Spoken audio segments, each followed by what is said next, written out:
Peddapuram assembly నియోజకవర్గానికి సంబంధించి Peddapuram revenue divisional అధికారి కార్యాలయంలో ఈ నెల 18 నుంచి 25వ తేదీ వరకు ఉదయం 11 గంటల నుండి సాయంత్రం 3 గంటల వరకు నామినేషన్లు స్వీకరించడం జరుగుతుందని పెద్దాపురం అసెంబ్లీ నియోజకవర్గం ఎన్నికల రిటర్నింగ్ అధికారి జె సీతారామారావు తెలిపారు. నామినేషన్ వేసే అభ్యర్థితో పాటు నలుగురిని మొత్తం 5గురిని అనుమతించడం జరుగుతుందని ఆయన తెలియజేశారు. అభ్యర్థులు ఎవరైతే నామినేషన్ వేయదలుచుకున్నారో అందరికీ కూడా మోడల్ కోడ్ అనేది వర్తిస్తుంది.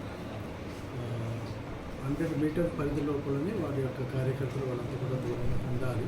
100 మీటర్స్ పరిధిలోకి ఓన్లీ ఒక్కొక్క క్యాండిడేట్ సంబంధించి 3 వెహికల్స్ లోపలికి అనుమతించబడతాయి.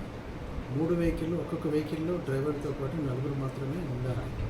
ఇందులోకి 3 వెహికల్లో వచ్చిన తర్వాత ఛాంబర్లకు ఆర్ఓ ఛాంబర్లకు మాత్రం 5గురు ప్రవేశం ఉంటుంది.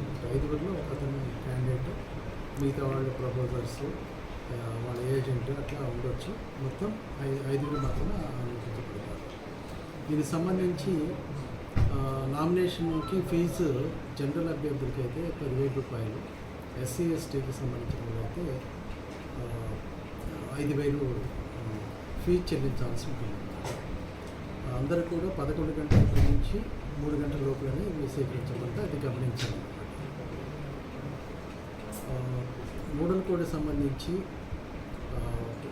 వీళ్ళు అంటే అభ్యర్థులు ఎవరైతే పోటీ చేస్తున్నారో వాళ్ళ ప్రొసెషన్స్ కానీ ప్రచారానికి, కాంప్లెట్ డిస్ట్రిబ్యూషన్కి వీటన్నిటి కూడా కంపల్సరీ పర్మిషన్ తీసుకోవాలి. పర్మిషన్ తీసుకోకపోతే model code of conduct violation కింద కేసెస్ నమోదు చేయబడతాయి.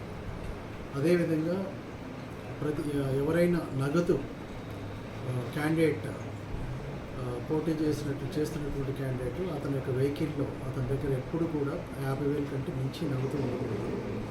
సామాగ్రి కూడా ఎన్నికల మెటీరియల్ అది కూడా 10,000 కంటే ఎక్కువ ఉంటే మళ్ళీ దాన్ని సీజ్ చేసి ఎఫ్ఐఆర్ బుక్ చేయడం జరుగుతుంది అన్నమాట. అది గమనించాలి. అదేవిధంగా బంగారం కానీ ఇంకా ఏదైనా విలువైన వస్తువులు ఏమంటే అవి కూడా, ఉదాహరణకి బంగారం అయితే ఒక వివాహమైనటువంటి స్త్రీ 500 గ్రాముల వరకు ధరించవచ్చు. బంగారం వారి దగ్గర ఉండొచ్చు అనమాట. అదేవిధంగా ఒక అన్మ్యారీడ్ లేడీ అయితే ఒక 250 గ్రాములు ఆమె దగ్గర ఉండొచ్చు, అంటే ఆర్నమెంట్స్ రూపంలో. అదేవిధంగా మ్యారీడ్ మేల్ పర్సన్ అయితే 100 గ్రామ్స్ వరకు అతని దగ్గర ఆర్నమెంట్స్ కలిగి ఉండొచ్చు. అంతకంటే మించి ఉంటే అవి కూడా సీజ్ చేయబడతాయి.